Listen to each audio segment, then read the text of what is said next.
नमस्कार, मी पंजाब डक की राज्यामध्ये 7 जून पासून ते 14-15 जून पर्यंत मोसमी पाऊस येणार आहे, मान्सूनचा पाऊस येणार आहे. म्हणून ही सर्वप्रथम शेतकऱ्यासाठी आनंदाची बातमी. आणि या वर्षी सगळ्या शेतकऱ्याची मिरगी पेर होणार आहे, म्हणून ही सर्वप्रथम शेतकऱ्याची आनंदाची बातमी.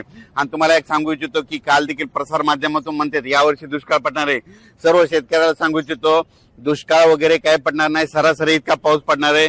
लवकर पेरणी होणार आहे. लवकर पेरणी झाली तर पिकं चांगली येतात आणि सगळ्या पिकाला उतार येतो. म्हणून ही अंदाज सर्व शेतकऱ्यांनी लक्षात घ्यायचा. त्याच्यानंतर मुंबईकर, पुणेकर आणि कोकणपट्टी या परिसरातल्या सर्व शेतकऱ्याला सांगू इच्छितो 10 तारखे ते 14 तारखेच्या दरम्यान कोकणपट्टी सातारा, सांगली, सोलापूर पासून ही जी अशी कोकणपट्टी इकडे पूर्ण, त्याच्यानंतर मुंबई तिकडे मुसळधार पाऊस पडणार आहे. काही ठिकाणी अतिवृष्टी देखील होणार आहे, म्हणून हा अंदाज लक्षात. सातारा जिल्हा, रायगड, त्या सिंधुदुर्ग त्या परिसरामध्ये 10 ते 14च्या दरम्यान काही काही ठिकाणी अतिवृष्टी होणार आहे. म्हणून कोकणपट्टीच्या शेतकऱ्यांनी अंदाज लक्षात आणि आपण आपल्या पिकाचं नियोजन करायचं. मुंबईकरांना देखील मुसळधार पाऊस पाहायला भेटणार आहे. 10 ते 14च्या दरम्यान मुंबईकरांना देखील मुसळधार पाऊस पाहायला भेटणार आहे, म्हणून हा अंदाज लक्षात. पहिल्या पावसातच मुंबईकरांना जनजीवन विस्कळीत असं दिसणार आहे, म्हणून हा मुंबईकरांनी देखील अंदाज लक्षात घ्यायचा. म्हणजे पहिल्या मान्सूनच्या पावसात इतका जोरात पाऊस कधी येत नसतो, पण या वर्षी माझा मान्सूनचा पाऊस मुंबई, पुणे, कोकणपट्टीला खूप जोराचा झोडपिणार आहे, म्हणून हा अंदाज त्यांनी देखील लक्षात घ्यायचा. आणि राज्यातल्या सर्व शेतकऱ्याला सांगू इच्छितो की यावर्षी सरासरी इतका पाऊस पडणार आहे, म्हणजे जेमतेम पडणार आहे, पिकाला लागेल तसा पडणार आहे.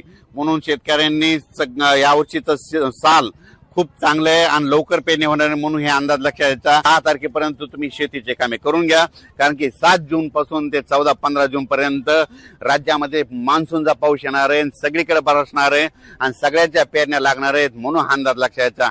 शेतकऱ्याला एक सांगू इच्छितो की ज्यांना पेरणीचा निर्णय घ्यायचा, जमिनीमध्ये ईदभर ओल गेली तर तुम्ही तुमचा पेरणीचा निर्णय कधी घेऊ शकता, म्हणून हे तुम्ही स्वतः लक्षात घ्यायचं. त्याच्यानंतर हा जो पाऊस येणार आहे तर या पावसामध्ये, मोसमी पावसामध्ये, मान्सूनच्या पावसामध्ये गारपीट कधीच नसते, पण ह्या पावसामध्ये गारपीट पाहायला भेटणार आहे. म्हणून बीडकरांनी हा अंदाज बीड संपूर्ण जिल्ह्यातल्या शेतकऱ्यांनी अंदाज लक्षात घ्यायचा. सोलापूर जिल्ह्यातल्या शेतकऱ्यांनी देखील अंदाज लक्षात घ्यायचा. त्याच्यानंतर धाराशिव जिल्हा, परभणी जिल्हा, इकडं अहिल्यानगर जिल्ह्यात देखील गारपिटीसह मध्ये पाऊस पडणार आहे, म्हणून हा अंदाज अहिल्यानगरच्या जिल्ह्यातल्या सर्व शेतकऱ्यांनी लक्षात घ्यायचा.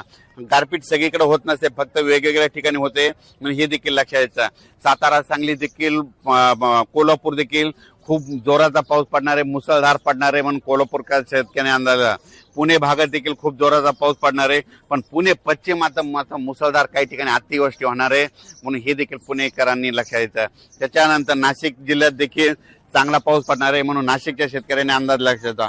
मराठवाड्यामध्ये सांगायचं झालं तर परभणी जिल्हा, नांदेड जिल्हा, हिंगोली जिल्हा, जालना जिल्हा, संभाजीनगर, बीड जिल्हा, धाराशिव जिल्हा, लातूर जिल्हा या मराठवाड्यात देखील चांगला, म्हणजे ह्या आणि त्याच्यानंतर 7 ते 14चा खूप जोराचा पाऊस पडणार आहे, म्हणून हा अंदाज लक्षात द्यायचा. तुरळक भागात गारपीट देखील होणार आहे या मोसमी पावसात, म्हणून हे मराठवाड्याच्या शेतकऱ्यांनी देखील अंदाज लक्षात द्यायचा. विदर्भात देखील जवळपास 5 जून पर्यंत दररोज वेगवेगळ्या भागामध्ये आजच बऱ्याच ठिकाणी पावसाचं आगमन होणार आहे. दुपारी 2:30-3च्या नंतरच विदर्भात देखील पाऊस पडणार आहे आणि रात्री देखील पहाटे झाला, पण आज देखील दुपारी 2:30-3च्या नंतर विदर्भात देखील पाऊस, अकोला, अमरावती, वर्धा, बुलढाणा, मेकर ह्या परिसरामध्ये, लोणार परिसरामध्ये आज देखील पाऊस पडणार आहे, म्हणून हा अंदाज लक्षात घ्यायचा. त्याच्यानंतर आता इकडे यवतमाळ जिल्हा, चंद्रपूर, गडचिरोली ह्या भागातल्या सर्व शेतकऱ्याला सांगू इच्छितो तुमच्याकडे देखील 7 ते 14 जे मान्सूनचा पाऊस येईल त्याच्यामध्ये तुमच्या पेरण्या लागतील, आणि म्हणून ही अंदाज तुम्ही देखील लक्षात घ्यायचा. म्हणजे सांगायचं झालं तर या